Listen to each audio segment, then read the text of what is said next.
Welcome back to ConFusion, Still Confusing, a virtual component of ConFusion, a science fiction and fantasy convention in Novi, Michigan. You can find the 2027 cons information at 2027.confusionsf.org. Today I'm here with Maurice Broaddus, the literary guest of honor at our 2026 convention. Maurice is the author of the Osterblack trilogy, among other works, an editor, an Afrofuturist, a conrunner, and a librarian. We're so excited to talk to you about conventions, writing, and catch up on the work that you're doing. So let's start off with, where did storytelling begin for you? Ooh, let's see. Well, A, thanks for having me. Of course. And storytelling, you know what? I would say storytelling began for me as a child, but it was with my mother telling us bedtime stories. Oh, My mother's from Jamaica, and so she'd always pass down these different, we'll say, folkloric tales, as we're trying to go to sleep, because there's nothing like trying to, rest your weary head with your last thoughts being either of a Duppy story or a Roland Calf story or any other of the mythological creatures that, inhabit Jamaican mythology. I remember, what was it, the Old Hinge? Old Hinge, which is a vampire-like creature who would like remove its skin and leave it in the branches of a cotton tree. And I'm just like, yeah, and good night, So there's all sorts of that sort of thing. But I think the key thing that my mother taught me was her thing that she kept coming back to was the whole idea of like, no, this is how we transmit our culture. We didn't have TV, we didn't have internet, but we passed down our culture through story, through song, through dance. And that sort of cultural transmission idea has always stuck with me to a point where I didn't even realize. you've written across so many different categories. I was Mhm. really drawn to your middle grade, The Usual Suspects book. And I wanted to know how your stories kind of changed as you become a parent, because I'm a parent and always it changes so much. Yeah. Um, let's see, has it changed? Let's see. I'm trying to think like I became a parent, let's see, in 2000. Well, I mean, 2001. So, I mean, I'd only written like a handful of stories by that point. And so I guess part of what a lot of my writings especially early on was, this whole idea of living leaving a legacy for my children, as a way to get to another way to get to know me. But uh, in that regard, I've always tried to just be fully present in their lives, as an alternative. Like I could leave this legacy, or I could just be present in their lives. In fact, we'll probably be interrupted by my oldest son popping in to my library space here before too long because we like to spend about an hour or so just randomly hanging out in the library together. That's nice. Um, but Usual Suspects in particular um, was me just sort of chronicling the antics of my children. Uh, so there's very much of that book is literally just the adventures of my children in school, as well as my first forays as a teacher, because I'm both all the substitute teachers in the book as well as the Mr. Blackman character. So it's like, yeah, no, I just want to chronicle all of our antics in school, frankly. That's amazing. Yeah. And I would say also probably that middle school stuff, my middle school book series is also not just impact of me as a parent wanting to give, because like I said, The Usual Suspects was wanting me to give my kids also something to read. But also, as I did, become, like, I think that was right by the time when I was becoming a teacher, also give my students something to read because, it's, especially coming out with the first half of my career being as a horror writer. I'd rather them read something like Usual Suspects than try to track down, Orgy of Souls. So there's always that. Yeah, very fair. And you've also been working with Marvel, I see, and working with some of the Falcon and T'Challa pieces. What's that experience been like? Ooh, well, besides being a dream come true, because there's nothing like having Marvel, reach out and say, "Hey, we'd like for you to write your favorite comic book character." So there's that. Um, And actually, I don't have it in this space because cause like I said, I'm in my library space right now. But when Marvel first reached out, I was had my own classroom, and when they reached out to me, that oh wait, I guess I might have some. Um, but when they reached out to me because they wanted to do an interview first, and when the cameras came on, in my backdrop was all this Black Panther stuff in the background. And they were like, "Oh, so you prepared for this meeting?" And I'm like, "No, no, this is my normal classroom." When my students walked into my classroom, they would always say they're entering Wakanda. Um, and then, in fact, then I pulled down because I used to have this this painting behind me, and it was by one of my students, and it was a portrait of Chadwick Boseman as T'Challa. And I was like, "No, this was done by a student, and it was done the week that Chadwick Boseman passed." Oh, Because my students were just like, Mr. Broaddus is going to feel away now that once the Black Panther has died, and so she wanted to create a painting for me so I'd have something to remember him by, and I'm just like, so this is my life, and at that point, Marvel was like, yeah, I think the interview process is over. I think we found our writer. Uh, so there was that, and then my other favorite part was doing my research in front of my students.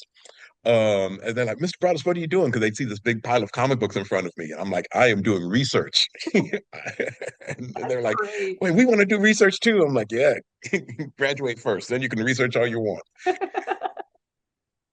That's great. Comics are just such a great medium to for getting kids into reading anyway.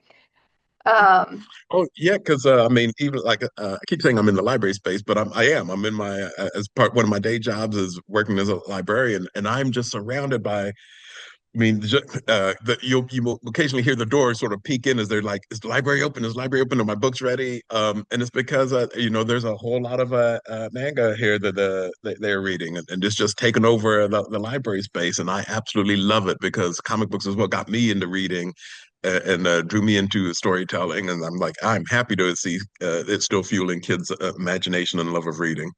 yeah, I have a teen son, and all of that is the manga and the comic books are really pushing him, keeping him reading, and I love it.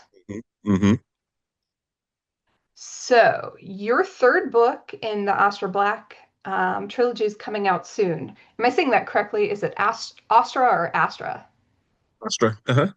Um, and hopefully, maybe by the time video is coming out, it will actually be out on shelves. Can you tell me a little bit about your project, about Yeah. publishing this trilogy? And yeah, Yeah. And so, when I originally pitched the series, I pitched it literally as Black Panther meets The Expanse. awesome. So let me combine two of my favorite things, and basically with Astra Black, it's just a reimagining of the work I do in community as a community organizer as well as a writer, just sort of reimagining that as an intergalactic community. So it's an opportunity to sort of like reimagine, you know, what would it look like to build a society on our terms? You know, what kind of future would we like to see? So it became a sort of like a community project to reimagine education, what that could look like, economic systems, governance, rethink cultural priorities, or what would it look like for artists and scientists and teachers to be the highest aspirations of a community led intergenerationally, starships powered by jazz music, um, just because. And so the world of Muungano was the result of all of this, and I consider Muungano like the main character of the series, and that Muungano is like the culture itself, and so it's seen through a variety of voices and points of view, and so it's in the world of Muungano, it sort of stretches from like it started off on the moon, it goes to the Titan, and then an asteroid belt, and so that's like the world itself. And so like with book one, is Sweep of Stars, and Yes. that's sort of like the establishing of the culture. And so you have like a generational starship that's doing research of a wormhole. You have a military unit that's exploring a planet on the other side of the galaxy. There's a murder mystery involved as one of the co-founders of the culture gets assassinated. No spoilers. Um, and so it becomes this mix of political intrigue and action and humor um, as book one. But in book two, which is Breath of Oblivion, it's like, what does it look like to carry this culture with you no matter where you go? Right. So you might find yourself imprisoned on a black site, for example, or you may find yourself learning an ancient magic system, or you maybe find yourself caught between two warring alien factions, or just flat out lost on the other side of the galaxy, or you might find yourself at ground zero between a war brewing between Earth and the lunar colony. So that's book two. And so then finally, with book three, I had the terror of trying to pull together all those threads. Like, how do I end all of this? Well, I've done all this stuff. And so then I'm basically looking at what does it look like to have the culture itself be a weapon of resistance? How do we use culture to build resilience and resist oppressive government system? And so basically, I look at it as like this massive space opera trilogy, yet that I try to keep feeling very personal. Oh, Amazing. and each of the titles, Sweep of Stars, Breath of Oblivion, and A City Dreaming, are all key phrases taken from a Langston Hughes poem called Stars. Oh, So that that's becomes amazing. like its ultimate through line. And I saw that the first book won the Locust Award in 2023, so that's amazing. So Right, right. fingers crossed for next So, year. right, trying to keep that streak going. So now that that is coming out into the world, what are you working on now? So it's let's see. So yes, I got that book coming out in June, but then I have another book coming out in January. It's a book co-written with Wayne Brady. It's going to be a sci-fi thriller called Hard Times. So I'm doing that. And so let's see. And then so then somewhere in between those two projects, I have an anthology. I'm editing another anthology series. It's called Black Horror, Canonical Voices from Then Till Now.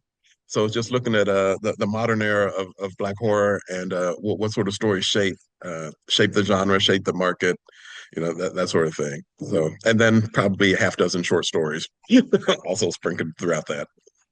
That's amazing. Um, and now you also run conventions. I hear MoCon just happened. I've heard so many good Mhm. things about that. How did MoCon evolve? MoCon evolved originally because I was doing ministry work at the time, and so I was working. I just helped plant a church, and the pastor was like, "Hey, we want to do ministry in an out of the box way. Can you come up with an idea for that?" And I'm like, "I got some like if out of the box is what I do." And so I said, "How about if I bring in a horror writing friend of mine, and he could give a sermon on his non-belief in God?" And the pastor was like, "Wait, what?" And I'm like, "Don't worry about it. We'll take it from there." And so it basically became it started off as basically a horror writers conference. We just did it in a church. And then so that was our first one. And then it's just sort of evolved over time. We did it for 10 years inside a church. I think we kept rotating churches as we were, basically kicked out of them. Um, so we ran it for about 10 years and then I retired it. And then we missed it. I retired it. And then by starting a year or so after, when it would have occurred, people were just like, "Come on, we want to go." Back. Like all my atheist friends going, "We want to go back to church." And so I was just like, "All right, well, we'll figure out a way to start ramping it back up." And then when I fully brought MoCom back, we did it not through the church lens, but through a community lens. And so when and then doing through that lens, it became an opportunity to partner with different organizations, including where I work with the Learning Tree and the Kepler Institute and places like that. And then it just became much more of a, I don't know, much more community focused. And like so this year's MoCon was our 20th anniversary of doing it. So I was just like, oh man, I can't believe I've been at this for 20 years doing doing MoCon. It's amazing. I'm going to get out there one of these days. You're not too far. And now you're running the Gen Con's Writer Symposium. And I heard amazing things about last year, and I've been hearing some great things about this year. What can you tell us about that? So it's funny because when folks approached me to first start running the symposium, they were like, "Hey, can you bring some of the MoCon flavor to Gen Con?" I'm just like, "Yeah, MoCon I keep intentionally small at about 100 people. That's a lot different from the 3,000 person writer symposium." Um, so yeah, so this is yeah, like year two. I have bringing out special guests, Tananarive Due and Stephen Barnes with some featured guests, Kwame Mbilia and Justina Ireland. Um, let's see, I think we're bringing, man, we must have, I think, 80 different writers and artists and well, writers of all stripes, writers, editors, publishers, agents. We're bringing in about 80 or so folks to I don't even know how many hours of programming we have going on. But again, just trying to create this sort of relational bubble so that people can start to figure out what does it mean to have a social network to be the infrastructure of your career.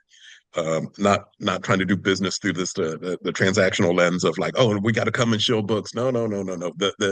I'm not here to overwork you as creatives for a start, nor do I want you to see the audience as your captive commercial opportunity. It's like, no, what does it look like to build relationships with one another and between you and readers through that lens of genuine relationship building. Um, so, uh, uh, so yes, that's what I'm looking forward to with this upcoming year. That's amazing. And if you're not already busy enough, as you've mentioned, you're a librarian. Can you tell me more about the Paul Laurence Dunbar Librarian and its collections that you have been putting Oh, together? I'm absolutely. So I'm in the Oaks Academy Middle School, and it inhabits the what was originally the Indianapolis Public School, school number 26. And School 26 started in 1922 with the Paul Laurence Dunbar Library being a part of that original school building. The library itself, despite being housed in a public school, was actually the first library to serve the Black community in Indianapolis. And it was a jewel of Black culture and Black books, and it became so well used that they actually moved the original space down to where our current building has the band room now. Um, and in fact, if you go outside the band room, it still says the Dunbar Library outside of it. And it ran as a public library till about the 1956, I think, and then the city built a library branch specifically for this area. So then it reverted back to being just the school library. But then the school closed in like 1997. Oaks Academy not too long after that, and then in 2020 they were just like, well, what should we do with this space? And so that's when I was brought into the project, and it's like, what does it look like to restore the original Paul Laurence Dunbar Library? So we found a picture from the original library that was taken in 1922, and we used that as our guide to restore the library so it looks much like it did in the 1920s.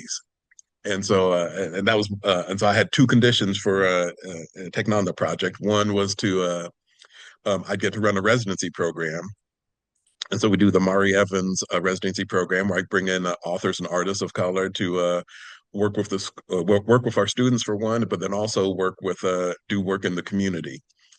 And so Mari Evans was one of the key architects of the Black Arts movement in the 1960s and 70s, but she also lived just around the corner. So I wanted to do something honoring her and her work.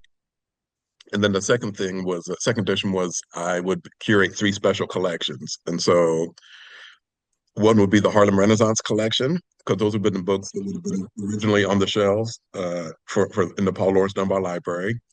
The second special collection is of the Black Arts Movement in honor of Mari Evans.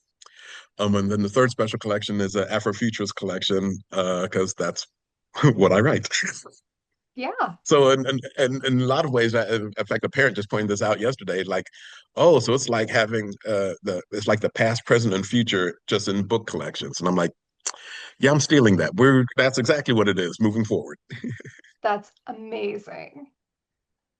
And I wanted to finish off with your involvement in your community. And let's talk. Can you tell me a little bit about the Kepra Institute? What is it and Oh, what do you all yeah, do?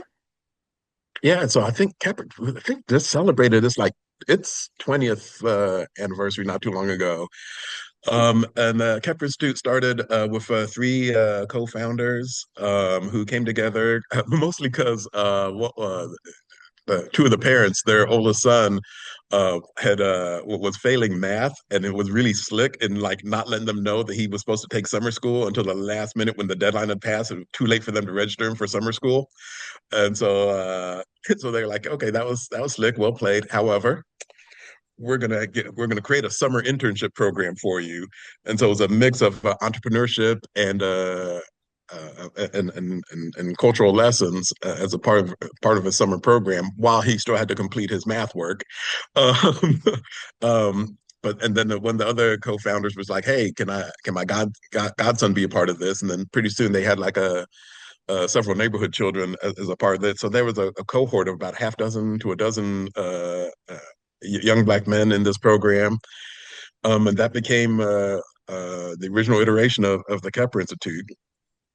And it's since expanded over the course of 20 years to just be a youth leadership training program. So it's a mix of, we still use those entrepreneurial experiences. I call them life labs of just young leaders, just like, hey, you're becoming part of this, but you're not just a part of this, you will be running this. So what does it look like to be running these programs that deal with environmental justice or food justice or dealing with the housing crisis? We had young people, they put together the first community land trust in Indianapolis, all led by these young people who just are like, oh, no, we're going to drop you into the deep end. And now here you go. With elders coming alongside to be supports and advice and that sort of thing. My one of my main areas, besides working with the grant team, is also working alongside our artists in the community. So I help organize artists and help them, develop entrepreneurial skills to, if we're gonna be artists and we're gonna try to be sustaining, what does that look like? So and again, just sort of like organizing around the principles of relationships and creating opportunities for one another. What does it look like to continue to build institutions that will support us, not just me, but support us as we move forward? That sounds amazing. So, where can we find you? Where can we find your work? Yep. You should be able to find me anywhere books are sold. So feel free to peruse your local independent bookshop. And if I'm not on the shelves, please request me to be on those shelves. Let's see, libraries, which is always my favorite place to go and be and hang out. And then if you want to find more information about me, you can always go to mauricebroaddus.com. That's amazing. Thank you so much for coming out and taking time out of your schedule to talk with me today. Again, if you like discussions like this, you can see these sort of things all the time at ConFusion in Novi, Michigan, and all our information is at 2027.confusionsf.org.